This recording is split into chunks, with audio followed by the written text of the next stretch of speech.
ఆ కొంతమందిలో కూడా పెండ్లి వస్త్రం ఉండాలి అన్నాడు. హల్లెలూయా చెప్పండి. మనం తక్కువ మంది ఉన్నామా ఎక్కువ మంది ఉన్నామా అన్నది ప్రశ్న కాదు. మనం ఏర్పరచబడిన గుంపులో ఉన్నాం కాబట్టి మనకి ఏముండాలో తెలుసా? పెళ్లి వస్త్రం అంటే ఏంటి? రక్షణ. రక్షణ అనేది మనం తప్పకుండా పొంది ఉండాలి. రక్షణను మనం ధరించుకోగలగాలి. రక్షణ వస్త్రం లేదనుకోండి, పెళ్లిలో కూర్చుంటాం అంతే. కూర్చున్నప్పుడు యేసు ప్రభు అందరినీ గమనించాడు. పెళ్లికి వచ్చారు కదా ఇంత జనమని సంబరపడిపోయాడు రాజు. సంబరపడ్డాడండి. అందులో ఎవరికి రక్షణ వస్త్రం లేదో చూశాడు, అందులో ఎవరికి పెళ్లి వస్త్రం లేదో చూశాడు. యేసు ప్రభువుని నమ్మి మనం కొన్ని సంవత్సరాలైనా నెలలైనా కొన్ని సంవత్సరాలైనా మనం ఏం చేయాలో తెలుసా? రక్షణలో అడుగు పెట్టగలగాలి. ఆ వస్త్రాన్ని మనం ధరించుకోగలిగి మన పాపాలన్నీ కడుక్కుని పశ్చాత్తాపడిన రోజున నీకు ఆయన వస్త్రాన్ని ధరింపజేసి నిన్ను ఆయనతో పాటు ఆ పెండ్లి విందులో కూర్చోబెడతాడు. కాబట్టి మనం రక్షణ విషయంలో ఎప్పుడూ నిర్లక్ష్యం చేయకూడదు. రక్షణ విషయంలో ఎప్పుడూ ఆలస్యం చేయకూడదు. రక్షణ విషయంలో ఎప్పుడూ కొన్ని 100 సార్లు ఆలోచించకూడదు.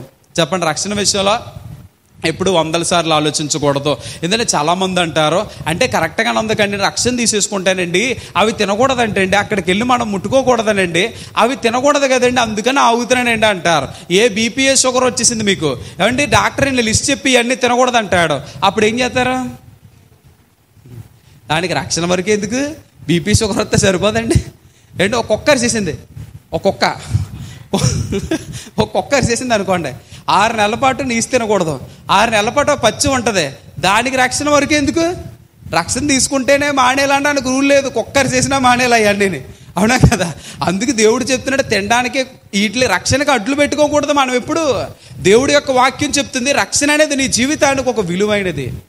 అది నీ జీవితాన్ని పరిరక్షిస్తుంది. అది నీ జీవితాన్ని అనుకోకుండా ఈ రాత్రి ఒకవేళ దేవుడు రాకడ సమీపిస్తే, అనుకోకుండా దేవుడు ఒకవేళ ఈ రాత్రి వచ్చి నువ్వు వచ్చాయంటే, మనం రాకడలో ఎత్తబడాలంటే నేను పాటలు పాడానయ్యా, నేను వాక్యం చదివానయ్యా, నేను నీ మందిరానికి వెళ్ళేదాన్నయ్యా, నేను ఇలా చేశానయ్యా, నేను ఇంత కానుకిచ్చానయ్యా అంటే దేవుడు అంటాడు ఎన్ని చేసినా రక్షణ వస్త్రం లేదు కదా. వస్త్రం లేని నేను ఏం చేయలేను, పెండ్లి విందులో వదిలేస్తున్నాను. మనం అక్కడ ఉండిపోవడమే.